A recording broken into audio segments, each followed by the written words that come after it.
ভালো আছো আশা করি। তোমাদেরকে আজকে একটা কিচেন রুমের ডিজাইন দেখাবো। সেই ডিজাইনটা তোমরা চাইলে নিজেদের বাড়িতেও করতে পারো। একটু ভালো করে ধ্যান দিয়ে দেখবে, সবার ভালো লাগবে।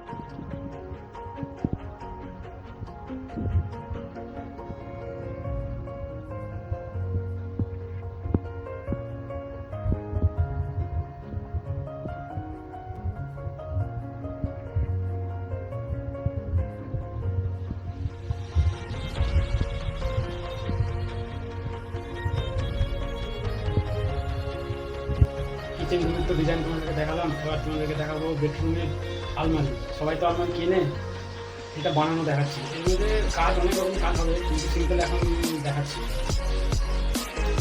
এই যে বেডরুমের আলমারি, এর মধ্যে পাল্লা ফিটিং হবে, পুট্টি হবে, রং হবে, তারপর এটা দেখতে আলমারির মতন লাগবে।